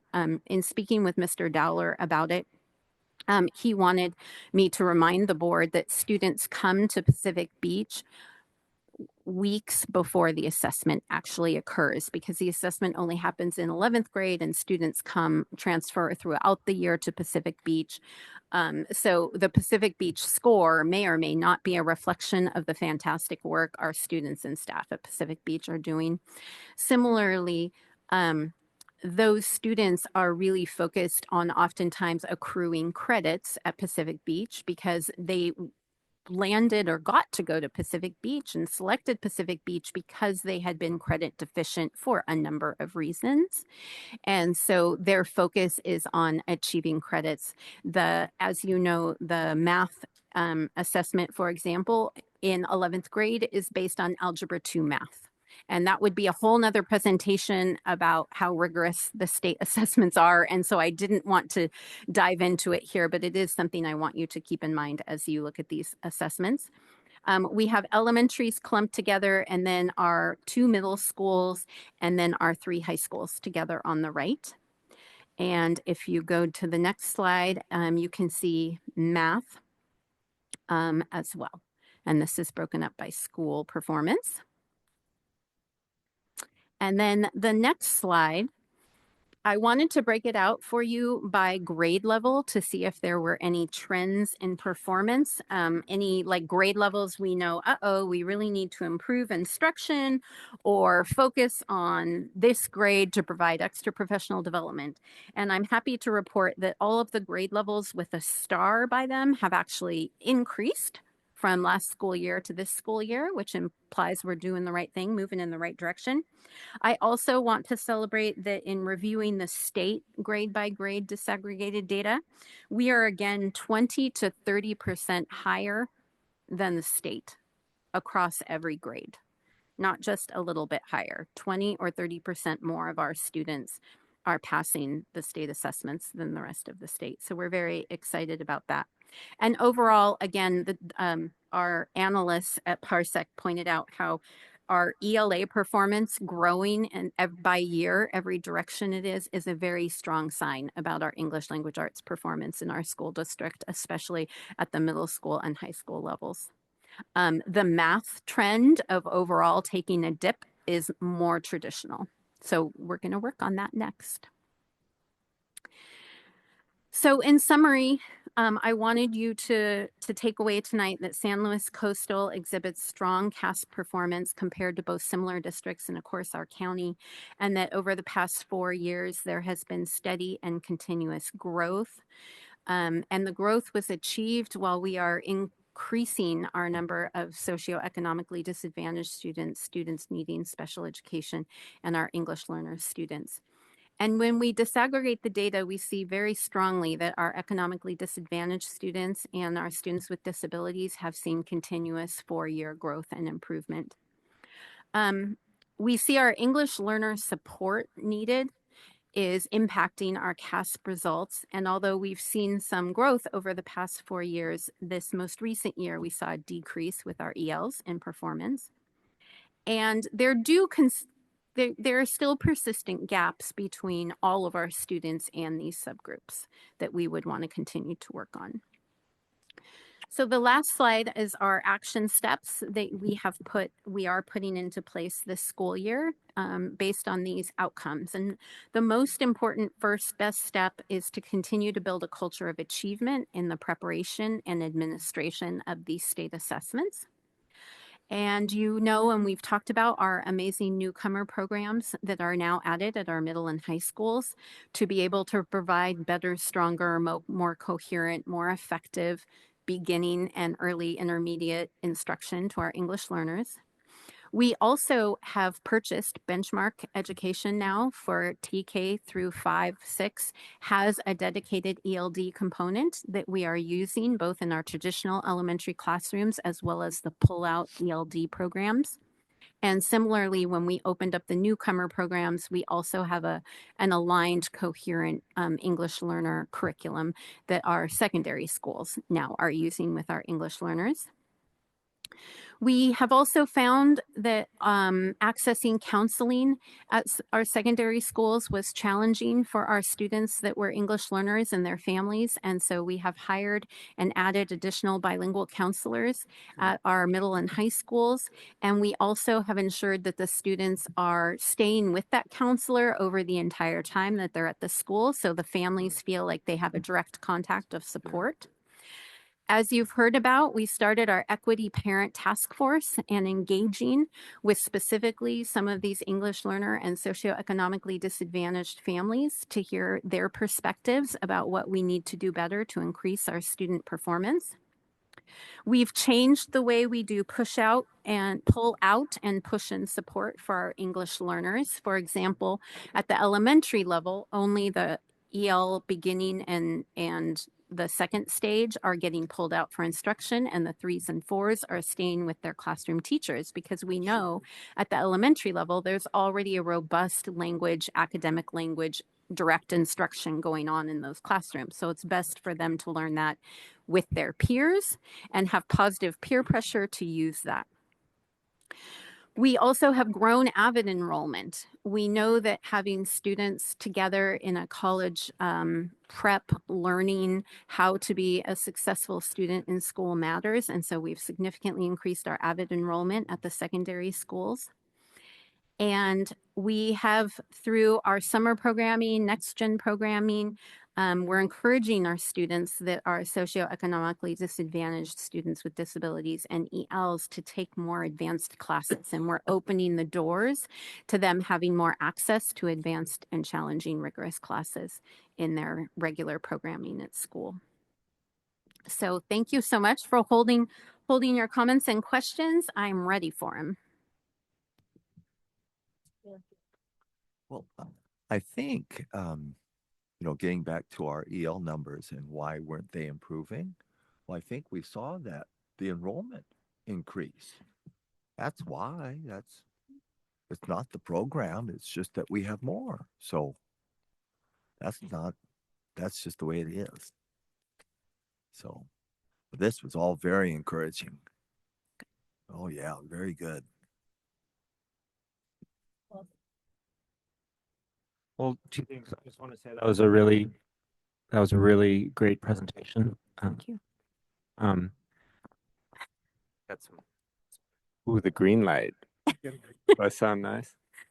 I guess so overall, this was just a really positive presentation. I would be curious to better understand how the SED number doubles in 15 years. Like, how does that? I just been sitting here trying to figure out, how does that happen? Is it demographic changes? Is it changes in the way that the metric is calculated? I understand it, but what are the macro trends that are leading to that? Because that's just such a going from 21 to 42% is just a dramatic change to begin with, right? And I'm just trying to figure out what's behind that.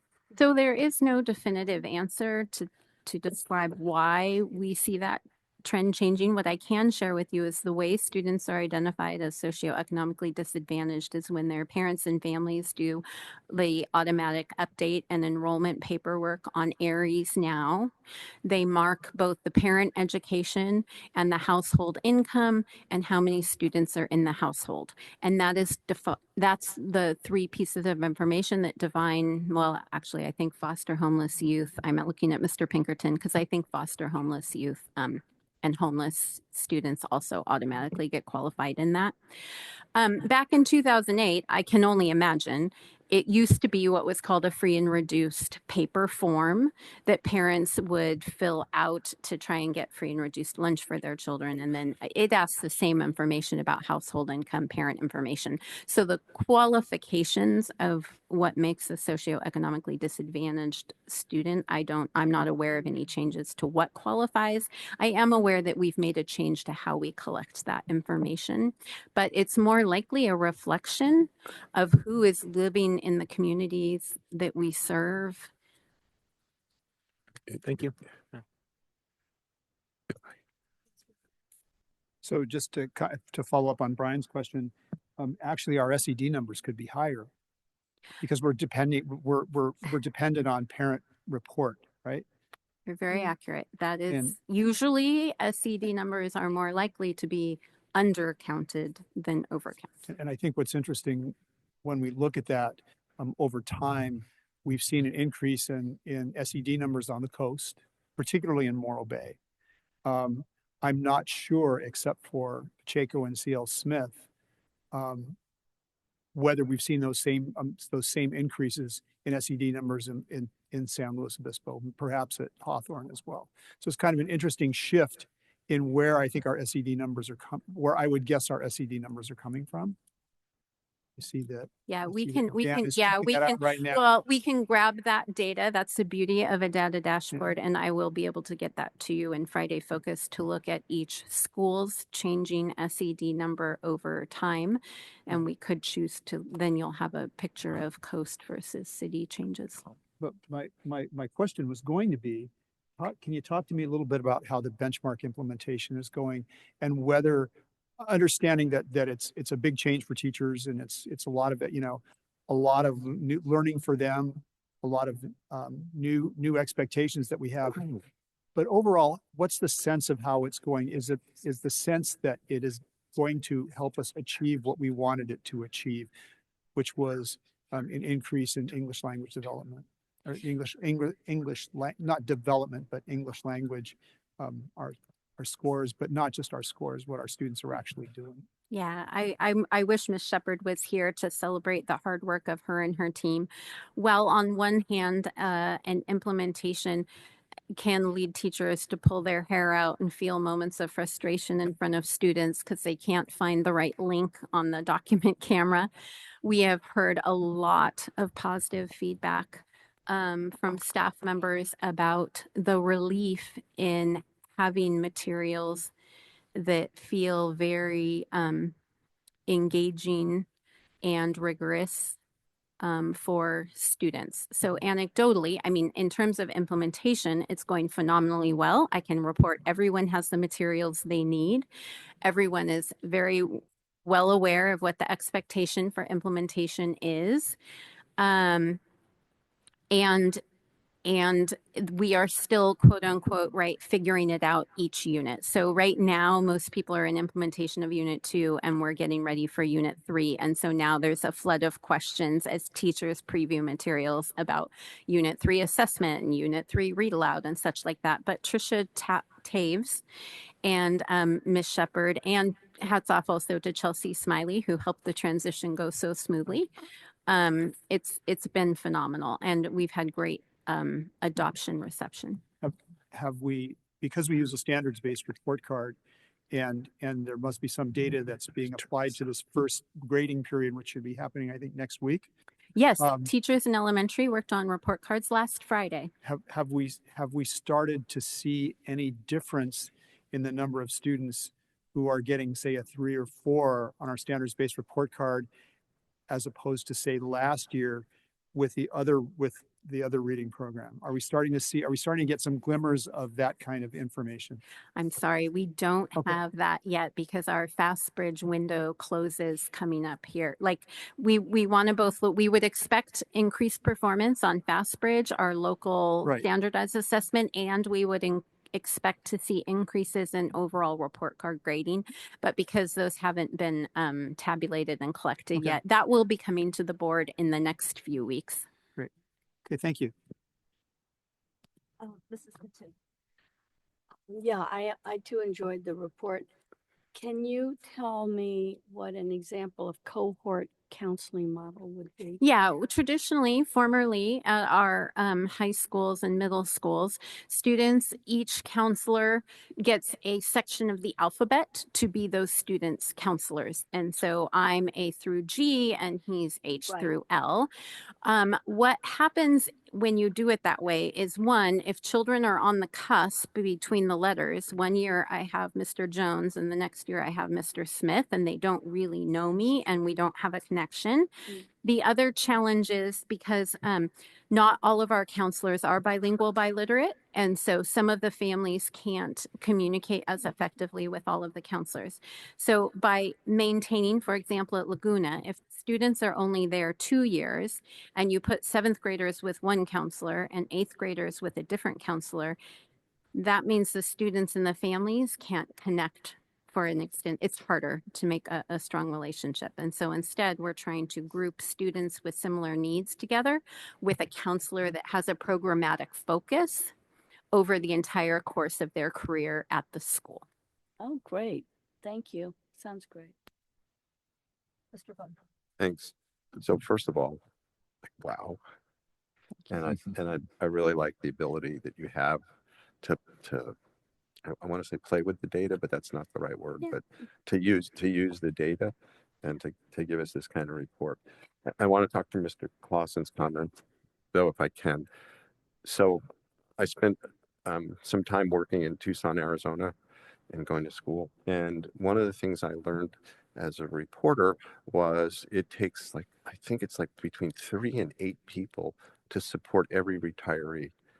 And one of the pieces of data that we learned at the summit was that we have the largest retiree population in the state. So if we mix those two things, I think some of our SCD growth may be because we have a lot of people working at minimum wage to support each individual retiree. And I think that's what we saw in Arizona. When we have data like this, do you have the ability now to actually do? I love the charts and I love seeing second grade and but what I'm really interested in is cohort. So is this group of students doing better from first grade, then they got to second grade, and we see that kind of growth? Do we now have that ability that's it's not as so hard? Okay, great. And how far down does this, can you get down by student? Yes. Okay, great. Thank you. Because that's really going to be important. Mr. Buckman? Yes, sir. What's beautiful about what you just said? No.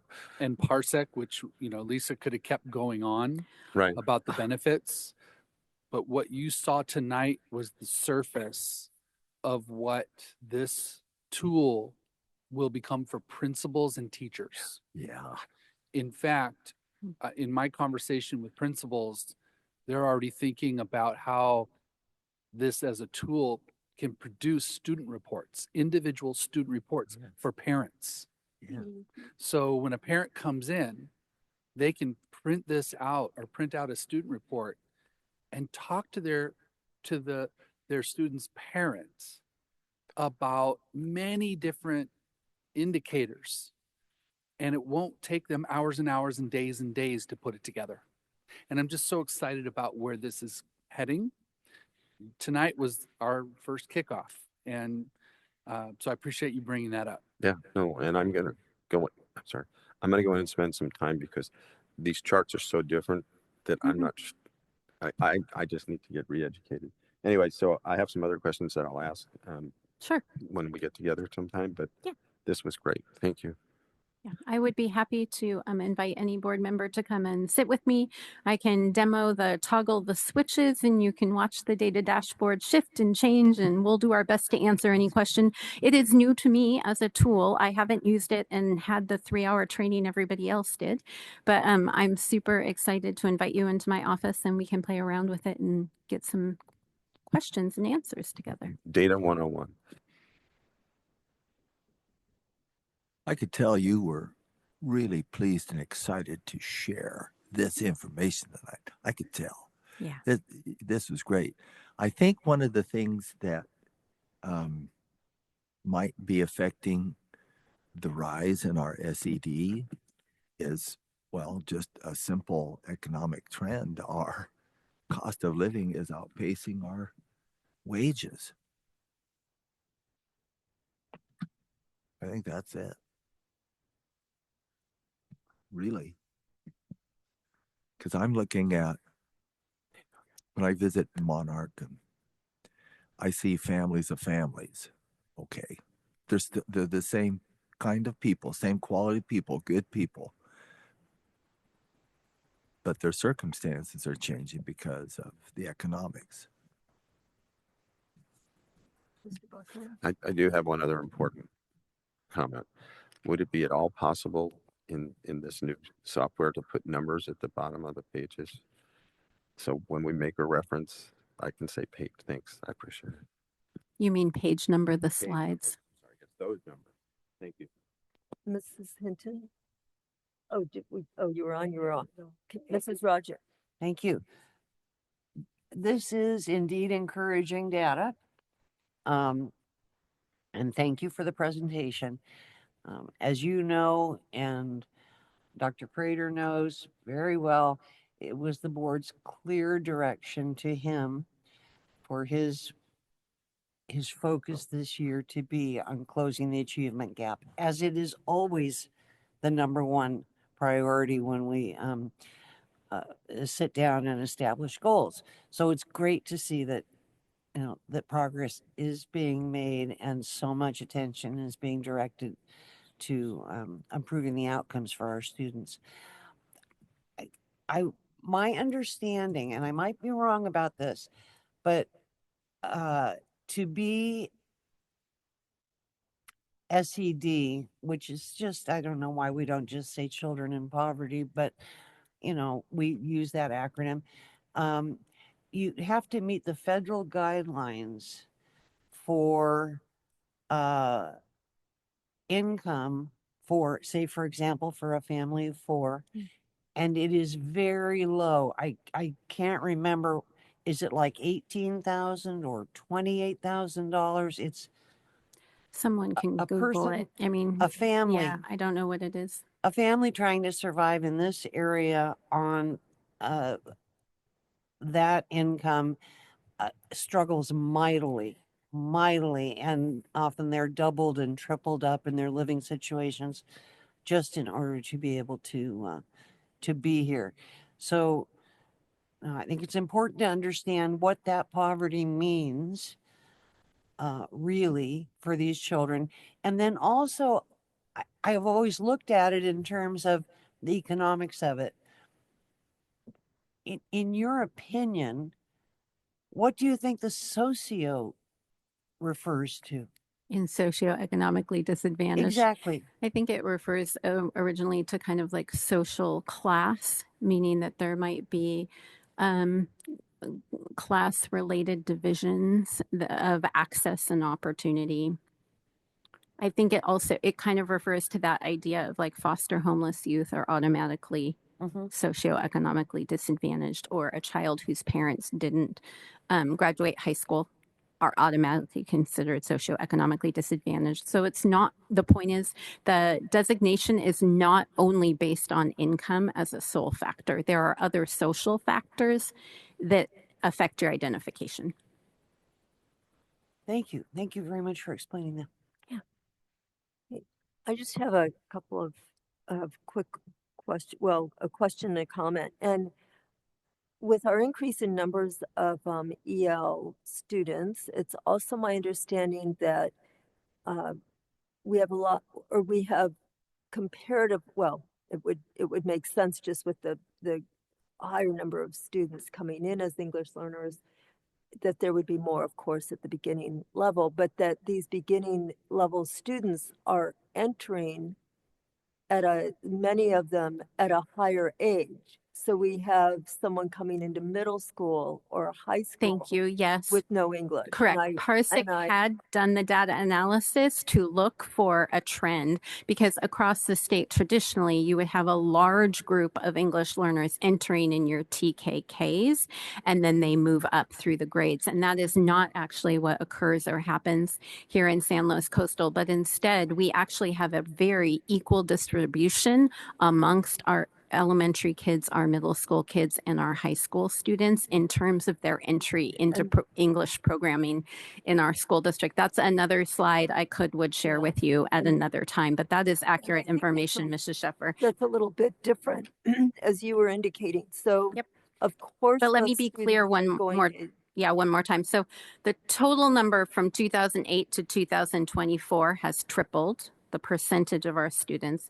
But if you look at only like the past 3 or 4 years, the post-pandemic era, the number of English learners hasn't changed. What has changed is their level of English proficiency. So we have the same number of English learners since the pandemic.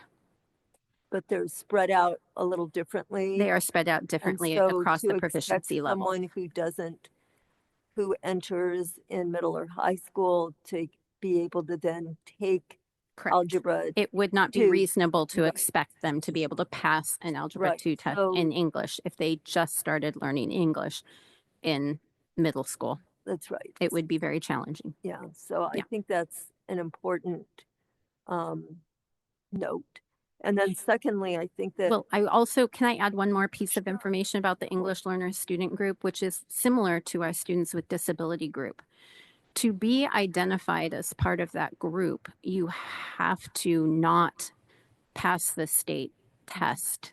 And then, that is part of the identification process. So it's kind of incongruous to expect that 100% of English learners are going to pass the state test, and we've eliminated the achievement gap, because English learners, by definition, if you come into school English proficient, you're not included in the English learner count. If you are achieving at grade level in your classes, you're not included in that students with disabilities count, because you would have a 504, not an IEP. Okay, thank you. And then I just wanted to comment that the ability to follow a student with this longitudinal data, which I think speaks to Mr. Buckman's comments, in the past, of course, parents could kind of look and see how their kids were progressing, but especially in a classroom setting where I think moving along, where a teacher at the elementary level may or may not have the opportunity to find out how the child did the previous year, because perhaps that previous year's teacher isn't there any longer or has changed. And then especially kind of the building blocks, the middle school wouldn't necessarily know how that student did in elementary school and on up.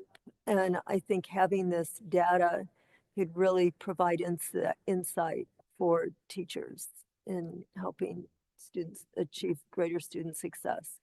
And then just tacking on to what Mrs. Roger indicated, yes, our clear direction to Dr. Prater was the same as it always is, which is student achievement and success. So this is another tool that I think it appears to be quite effective in helping us gain more knowledge about how our students are achieving and succeeding. So, thank you. Yeah. So thank you. All right, Mrs. Roger. So just way to keep your eye on the prize. Yeah. Thank you. We'll bring a lot more information is coming in time. Great, thank you. All right. Don't go any. Oh, I need my folder. Yeah. And Mr. Neff, thank you too for your contributions to this. To not have you go unrecognized. Yes, and Mrs. Gold. Thank you. All right. I assume we're having our board policies are next. Yep. Oh, I'm sorry. Is there any public comment on the presentation we just had? Thank you. Okay, hurry up. Okay, so the next agenda item 9.03 is proposed revisions to our board policy 5113, which is regarding absences and excuses. And it specifically is a policy to update around chronic absenteeism and driving student engagement.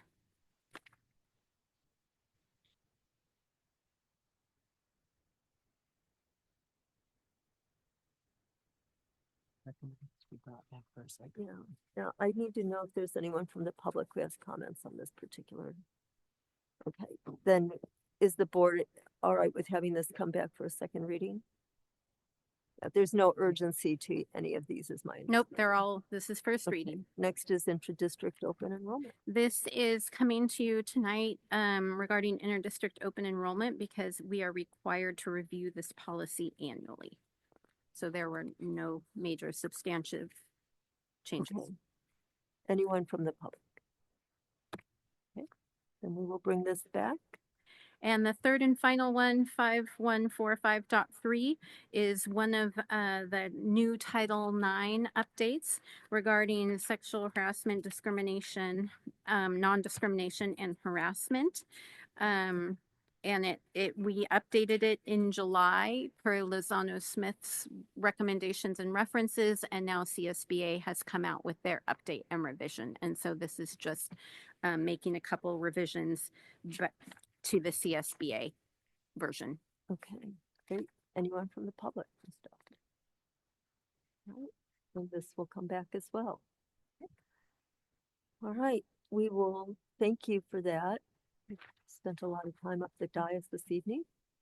We'll come back to the action consent agenda. Please let me know if you'd like anything pulled. We have 10.01, approval of certificated and classified personnel items. 10.02, certification to the Board of Education temporary athletic coaches for the 2024-25 sports season. 10.03, acceptance of donations. 10.04, approve increases to minimum wage and substitute salary schedule. 10.05, approval of school site safety plans. 10.06, approval of warrants and payroll. Seeing nothing pulled, if I just need a motion in a second. I'll make a motion that we approve items 10.01 through 10.06 as they stand. Mr. Clausen, are you going to second that? Oh, I'd love to second that. Okay, we have a motion by Mrs. Hinton, a second by Mr. Clausen. Mrs. Hinton, Yes. Mr. Clausen, Yes. Mr. Buckman. Yes. Mr. Banfield. Yes. Mrs. Roger. Yes. Mr. Unger. Yes. I'm a yes. Right, we will move on. Anything for advance agenda? Right, then reports by board members. Right, Mr. Buckman. I think Christmas first. Oh, sorry. Oh, okay. Anyway, so I was able to attend CSBA's artificial intelligence, call it a workshop, I guess, or report out on the task force. Really interesting. I'm glad I did it. I could have just sent an AI to do it for me, but I did it. I also attended the trades apprenticeship day. It was really good, and so was the tri-tip. And I was really happy to see this was like commitment day or promise day at Cuesta College. So they were afraid that there wouldn't be a lot of students. It was packed, and there was a full bus load from San Luis Coastal, which was just so heartening. And we got to hear from people that are currently in the apprenticeship program and to hear the difference that it's made in their lives, the fact that you get paid during your apprenticeship, the fact that you get benefits during your apprenticeship. It's a 5-year program, so 1 year longer than to go to a 4-year school, and you come out with a trade where you start making money right away. So it was a great day. Thank you. Mr. Unger. I had a great visit to Morro Bay High School last week. One of the things that I did was I was able to spend some time in the you'd go call the old auto shop. It's really auto technology with their new teacher, Mr. Wimmer.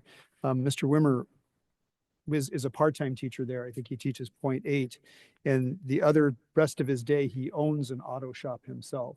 And so what he is doing with the students is he's teaching them not only how to repair cars, but how to run an automobile repair facility, from checking in when they get to school to make sure that they've got everything they need, safety, using current computer programs to estimate costs and time and things like that. He's really like amping it up, just really taking it up a notch, and it's really exciting. Also, thanks to Blair Brinkman, who's the AVID teacher there. I believe they've got about 130 AVID students at Morro Bay High School, and she's really excited, and the students are super excited. We heard from our Morro Bay High representative about their college trip tonight. Also, I saw a note from Bishop's Peak that about 40% of their parents responded to their Youth Truth LCAP survey. And, this was something that we've set as a goal for ourselves, or that we've set as a goal for the district, is parental involvement. And I think this is a great thing that we're seeing. And when we heard over 30% at other schools, this is a big change for us. And this is very exciting. And then the other thing is I also went to the Trades Apprentices Day, and it was great to see our San Luis High students there. Mr. Clausen. I just wanted to say that I attended the Our Town production at San Luis Obispo High School, and it was another impressive innovation by the drama department, using the round in the center of the stage. And I think it was their largest cast for a fall performance. So it was really cool. Can I just add one? Yeah. So I also got, and many other board, attend the economic forecast, but the thing that I found most interesting is I want to thank staff, the superintendents, assistant superintendents, for inviting an econ teacher. I'm assuming that was the invitation from San Luis High, and I'm sorry, is it Mr. Ross? And a lot of the board we got there, we're looking at our seats, we're looking around, oh, that's my seat, and we're going, who the hell is Mr. Ross? Because it's at San Luis High. They must have made a mistake, and I'm just so glad that you guys did that. I appreciate it. Okay. I just wanted to quickly say that I attended the parent leader meeting a couple weeks ago, and then listening to some of the reports tonight and hearing how Ms. Quint invited Ms. Yamashita to the Dia de los Muertos at Pacheco, how much I appreciate our parent volunteers and our parent involvement and other community volunteers who really help make our district the success that it is. We couldn't do it without all of you. I know many of you aren't on Zoom, but thank you. Get the word out, spread the word. Also, you still have time to vote if you haven't done so already. And thank you. We are adjourned.